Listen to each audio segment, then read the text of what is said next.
Welcome to Beatport ReConnect. When the music stops, hashtag you're not alone, in association with Silent Mode and the Association for Electronic Music. I'm Tom Middleton. I'm a functional sound designer, sleep coach, and I create content for the Breathonics Silent Mode platform. I'm here with Bradley Young and Stuart Sandeman, and we are here to talk about the power, if you like, of music and sound and breathwork combined together as a solution to help with the main problem we've got at the moment, which is addressing the anxiety and the challenges that we're all facing in the industry right now. So Bradley, give us a little introduction of who you are and your story to get to this point where you're creating an amazing platform to help support people in this industry. Thanks, Tom. Yeah, my name is Bradley Young, founder at Silent Mode. We are a mental fitness company based in Hong Kong, actually. I'm originally from London. And we're on a mission to help 100 million people reduce their resting heart rate by 5% over the next 5 years using music, breathwork, art and science. For me, I actually got into the wellness industry due to a workplace breakdown. I was working a crazy number of hours in the marketing industry. And it all just got too much, too many hours, too many projects. And sometimes you just have to put the brakes on. So actually had a workplace breakdown, went on a 2-year journey of trying to understand stress, the nervous system, and how music, science, and breathing can really help impact and improve our mental state. And here we are. Amazing. And am I right in saying that you grew up in an environment where breathwork was almost part of your daily ritual? Yeah, kind of meditation was definitely detention. Grew up on Stonehenge, a Glastonbury baby. So that was really my introduction to music. Mother was a yoga teacher, had us breathing on Stonehenge. We actually lived on a bus.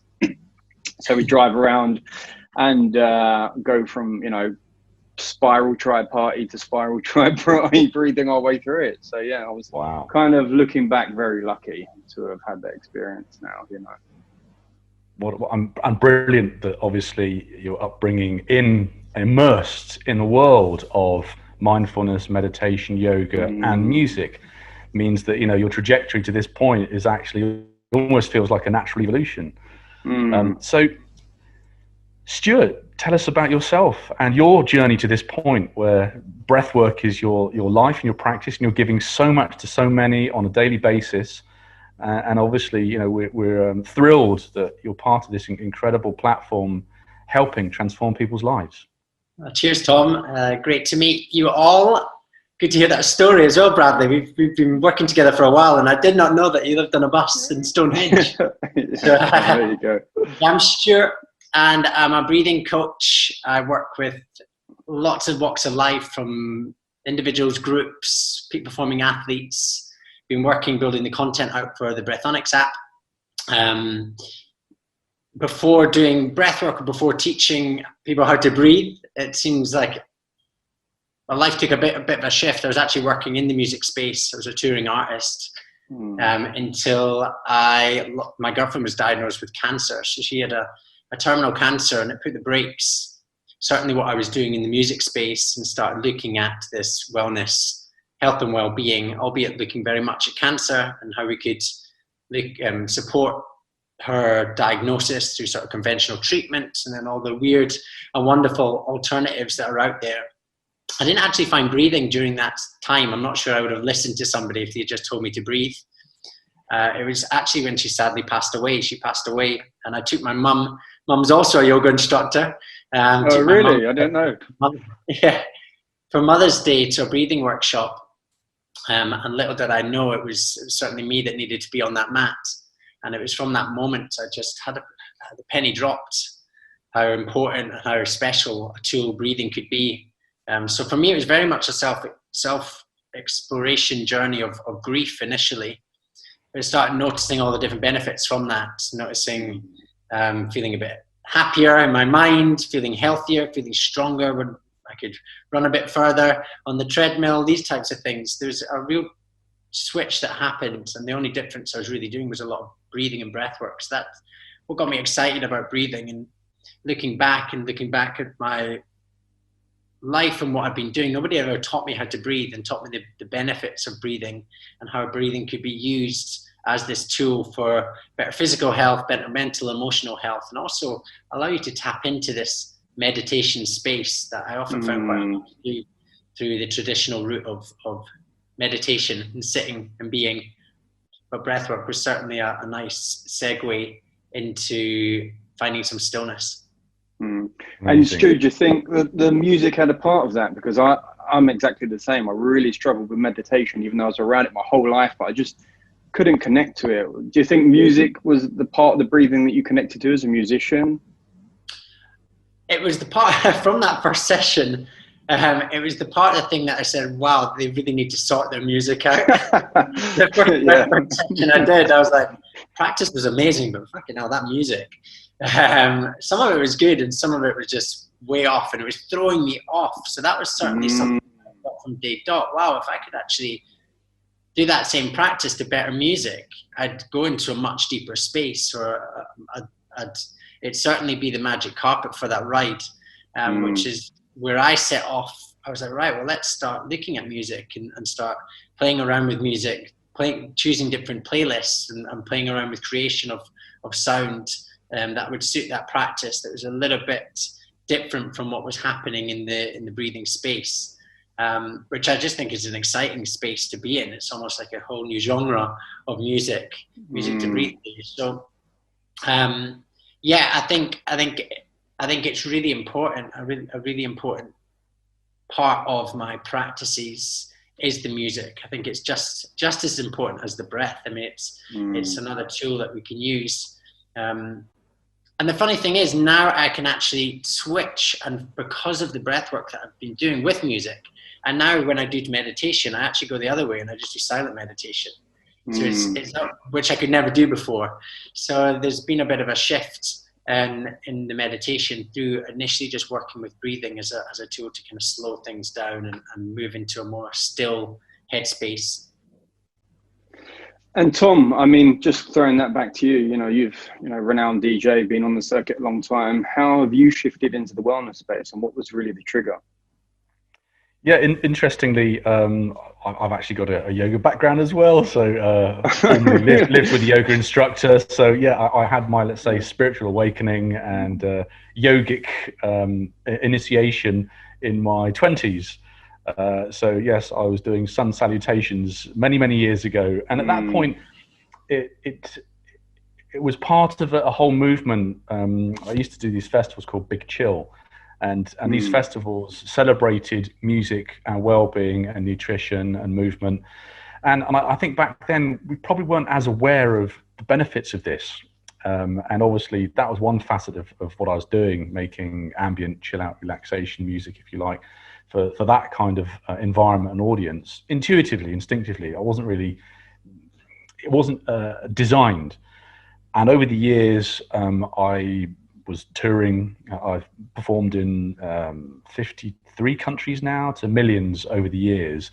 And I was just observing and watching how people responding, reacting to music. And what was really exciting was this notion that music is a universal language to connect everyone on planet Earth.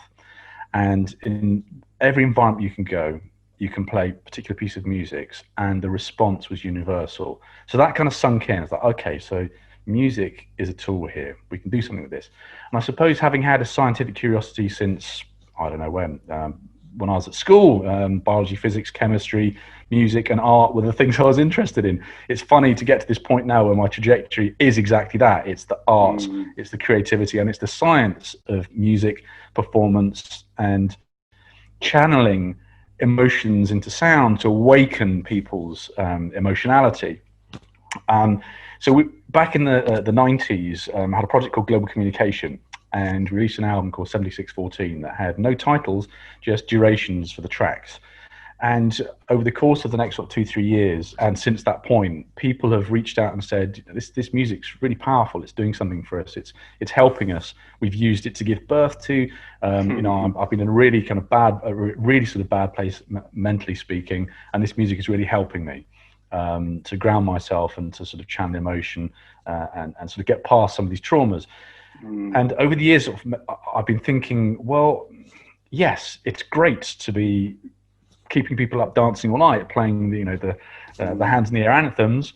But equally, music has this power to shift your energy and mood into a different space. It can bring you down, it can calm you, can ground you and focus you, make you more present.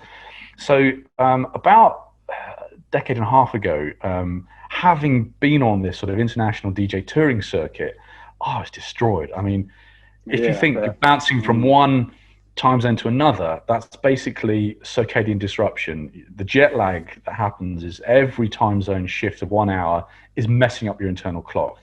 And I started thinking about this and thinking, well, I'm definitely not, optimal. This is like wiping me out. Over a weekend, I've gone from, LA to Sydney, and then I'm back to London 3 days later. It's a crazy stress or distress on your body. So I started thinking about my sleep and whether that could be something I could optimize somehow. So I trained as a sleep coach.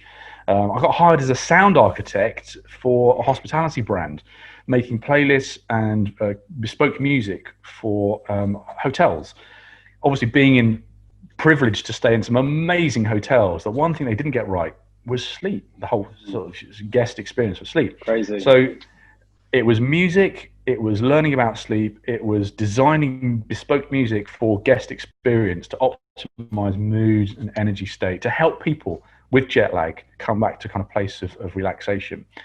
And through that process, I started creating music intentionally designed to take you from the fight or flight or freeze sympathetic state of intense kind of arousal and stimulation, the mode that we're all in when we're anxious and feeling fear or uncertainty. And let's face it, right now, we are clearly in an elevated state of alert. Goodness me, the last 6 to 8 months, we are all on standby for something next that could be a threat or a trigger for fear. So given that we're all in this sort of state, the world that we're in right now, we're pushing ourselves to burn out. We're totally stressed out. Our sleep's an absolute mess. What can we do using music, and in this case, breathing, to bring us from this state of sympathetic, like full-on alert, stress? What can we do to bring ourselves back down to this sort of calm, present, and grounded space, or even further, to lower resting heart rate, bring down blood pressure, recalibrate, get to this sort of beautiful homeostatic state where our bodies are actually helping themselves to heal and to replenish and rejuvenate. So I started designing music that was doing that. So using the science, if you like, of sound, the neuroscience and the psychology of how sound and music can literally modulate all of the mechanisms in your body. The autonomic nervous system can be influenced by a pulse. So if the music is slower than your resting heart rate, naturally you'll start to fall into that. We're creatures that like to follow patterns. We love a rhythm and we like to fall into it. Listen to a piece of music, you start nodding your head. So if the pulse behind there subliminally is way slower than your normal resting heart rate, what will happen is you'll start to sort of synchronize with that. Yeah. So this is just the music. If you can create music that starts to help you resynchronize at this tempo, imagine what else you can do with that. And so my journey has been this exploration of neuroscience and psychology of sound and music. I'm now doing a master's in this at Goldsmiths to really go super deep on this level of science to help create better, more efficacious content. And through the explorations of working with the likes of yourself and Stuart, obviously we now have this incredible formula. We've got the expertise of breathing to modulate your mood and energy state, take you from this to this or down here. And we've got the power of music and sound to help trigger happy place memories, take you from this state of like panic and distress, bring you back down and remind you that actually, taking you to out into nature, some simple little triggers that you can use, some devices, all scientifically verified, tons of literature to support all of this.